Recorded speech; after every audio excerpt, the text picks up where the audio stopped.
This should be interesting.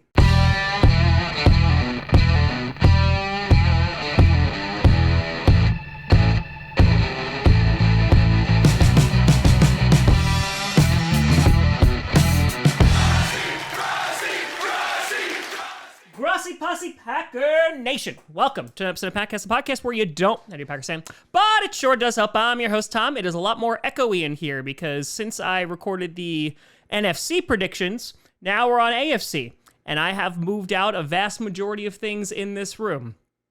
And so I hear my echo.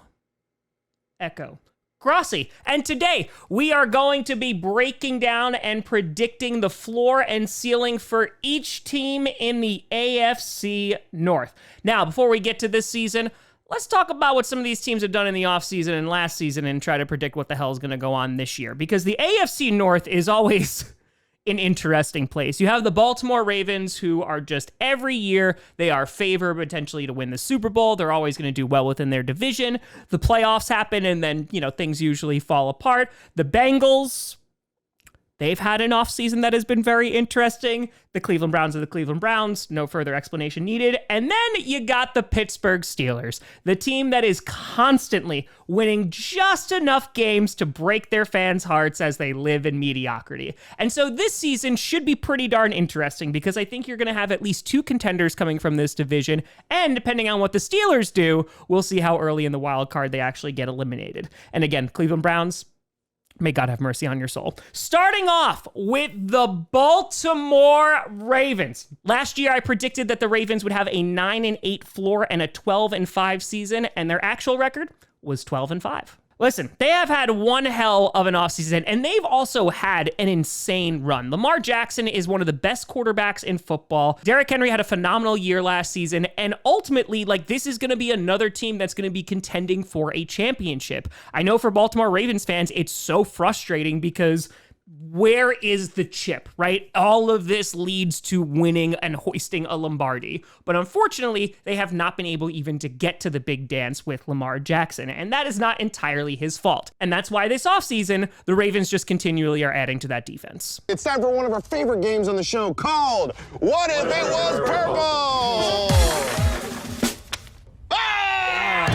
But for the most part, they were already a Super Bowl caliber team last year. Taking a look at their offense, they ranked third in points per game scored in the league. They were the best rushing team in the NFL. They were the seventh best passing team. And then over on defense, they were top 10 in points allowed per game. They were ninth. They were the best run defense in football.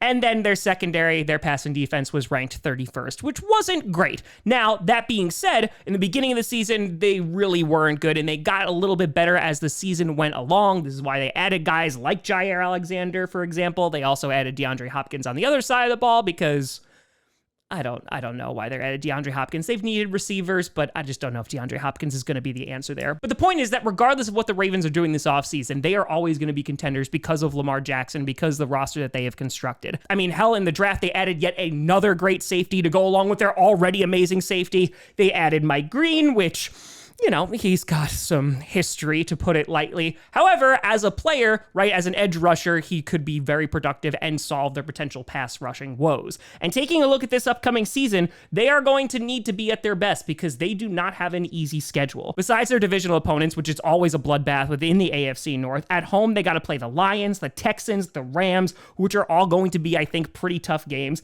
And then away, they open up on the road Sunday Night Football against the Buffalo Bills. They got to play against the Chiefs. They got to go against the Packers. And so there are going to be some high quality teams that they're going to be playing. And so I think that if they don't show up, their floor could be pretty darn low. However, even though they're in this division and they're playing some great opponents, I still expect them to have a pretty damn good season. If absolutely everything goes wrong, I see a floor of 9-8, and there would have to be significant things that have to go wrong. And the only reason why their floor is that low is because of the quality of the opponents that they have to face. There are a lot of good teams that they're playing this season, and I see their ceiling all the way up at 13-4. And so ultimately, I see another great season for the Baltimore Ravens, at least in the regular season. Once they get to the playoffs, that's a whole different scenario.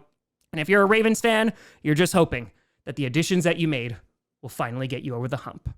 Take care of Jair Alexander, please. Then You got the Cleveland Browns. Yeah, Cleveland. Their QB room is quite crowded, and would it be a lie to say that it's Joe Flacco's job to lose? Party's over, Grandpa.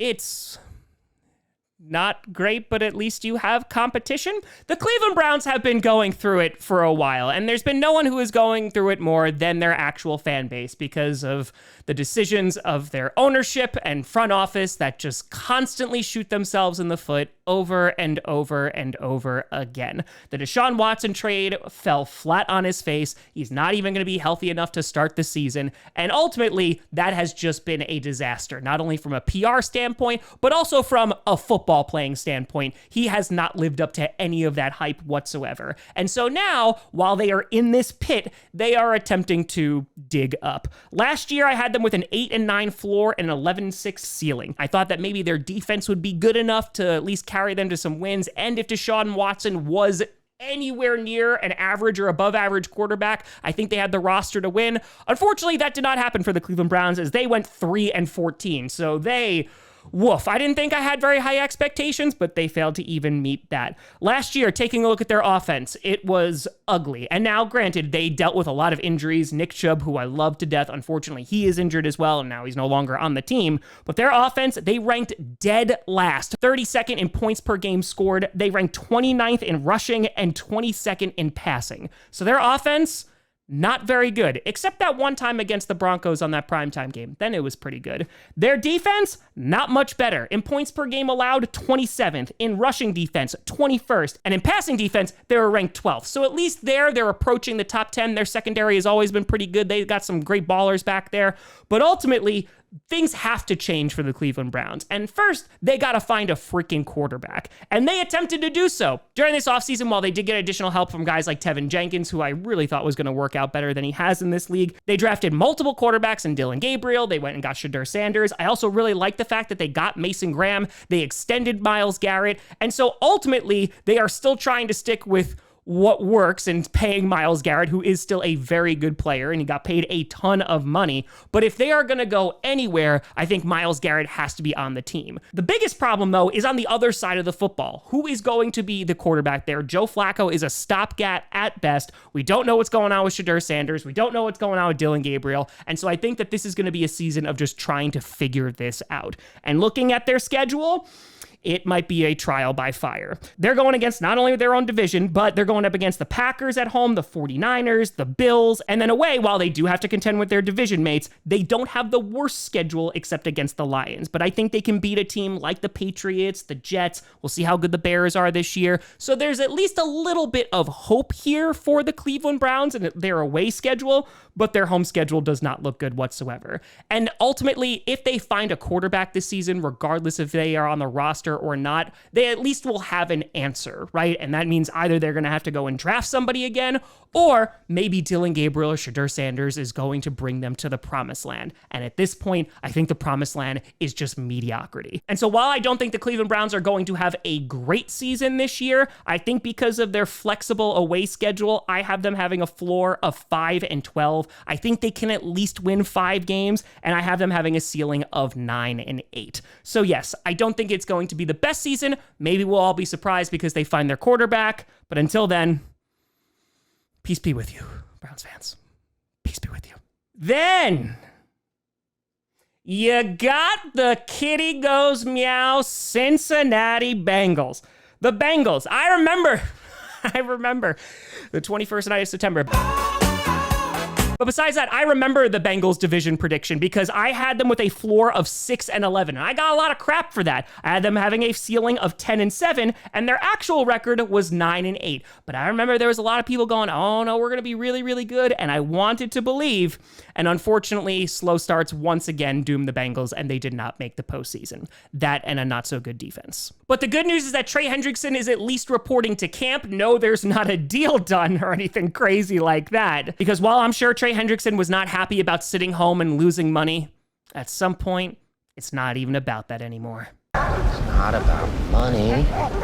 It's about sending a message. But hey, they signed Shamar Stewart, and during their offseason, they had some big-time contracts that they had to fill, right? T. Higgins is coming back, Jamar Chase, they're getting record deals. Shamar Stewart did finally get drafted, and I know there was some controversy even when signing him just because of his productivity in college and how he was going to be an NFL player, and then there was the contract dispute. But finally, they are past that. And ultimately, while they did add to the trenches, which I'm very happy because they need to protect Joe Burrow and also get better on the other side of the ball, I'm just curious of what this Bengals team is going to look like. They need to get a deal done with Trey Hendrickson. Obviously, he was insanely productive last year. And if they have any hope of making the postseason and just being one of those teams that, and I do believe this, if the Bengals make the playoffs, they are a team that can go all the way just based off momentum. And I think that offense is that good. It can cover up any inadequacies or inefficiencies of the defense. And they're going to need to do so because last year, their offense, not so bad besides the run game. That was terrible. They were 6th in points per game scored. They ranked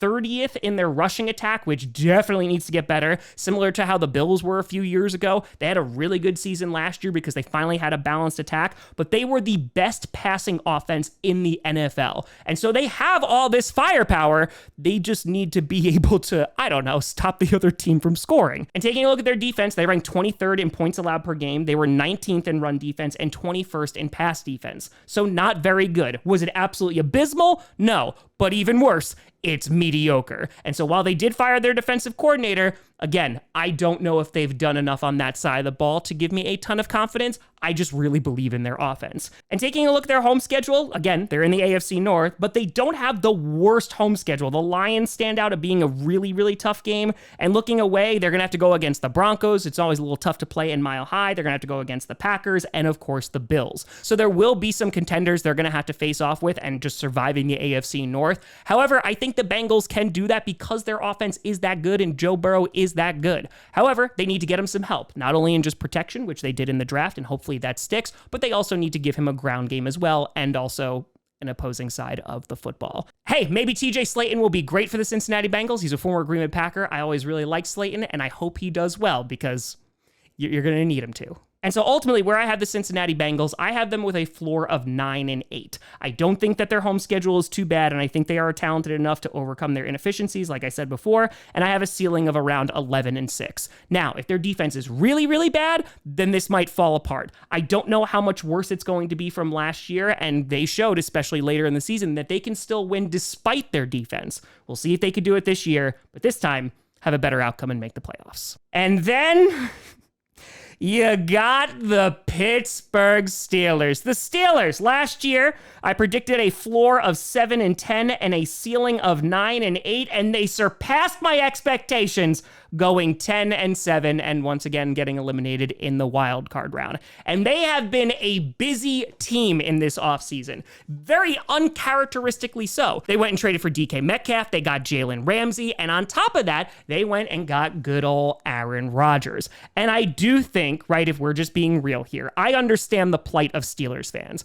Aaron Rodgers is a short-term deal. He's going to be there for 1 year unless they wind up going on a run, and you're likely going to be left in the same place where you are next year, out of the reach of a top 15 pick. You're not going to be able to draft a quarterback, and it's just going round and round. I think that Mike Tomlin's a great coach, and unfortunately, this is his Achilles heel. He might be too good because he's able to take a roster when they don't have a franchise quarterback and drag them to a winning record, which sounds really good on paper, but when it's the same thing every single year, it's a problem. And I do think with Aaron Rodgers, he's going to be a better quarterback than Russell Wilson was for them last year. However, I don't think this makes them a Super Bowl team. And when you're bringing all these guys in and you're paying a bunch of money to them, that feels like that has to be the goal. It's kind of when DeAndre Hopkins went to the Titans a few years ago. It didn't make sense to me because they didn't have a roster that was ready to compete. And while I do really like the defense of the Steelers, the secondary could be a little better, but while I do like the defense and there's parts of the offense that I like, I think Aaron Rodgers will make it a little better. I just don't know if they've done enough to make me feel, oh yeah, these investments are warranted. Last year on offense, they ranked 16th in points per game scored. They were the 11th best rushing team, and I do love Jaylen Warren a ton.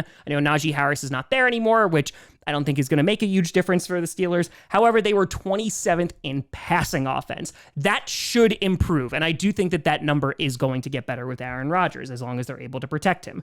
Looking at the defense, they were top 10 in nearly every category except for the passing defense. They were 8th in points per game allowed, they were 6th in run defense, and they were 25th in pass defense. So while they do need to get better in the secondary and they need to actually stop opposing teams from throwing the ball so much, TJ Watt definitely did not have a great end to the season. While they did give him a big ol' extension, they're going to need him to be at his absolute best this year if they are going to have a shot. And I don't think that there's going to be a lot of teams in the postseason, if they make it there, that are going to actively want to play Aaron Rodgers and the Steelers. But the clock needs to be turned back a little bit, and they all need to play really well before we even get to that point.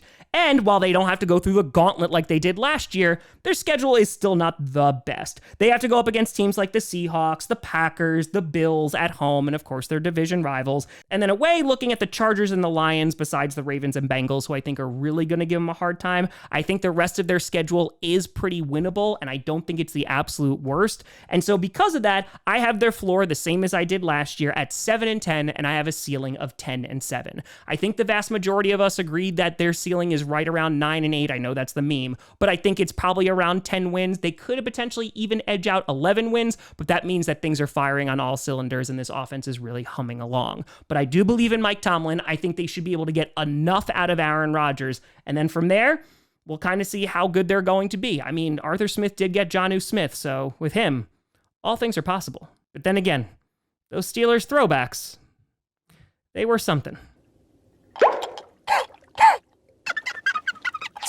So, my eyes are correct. This is going to be a fun season. But if things pan out the way that I predicted, I have the Ravens finishing first, the Bengals coming in second, the Steelers in third, and the Browns in fourth. But of course, let me know what you think down in the comments below. You know, find me at TomGrossiComedy.com, and a big shout and thank you to all the Patreon users and YouTube members for supporting this channel.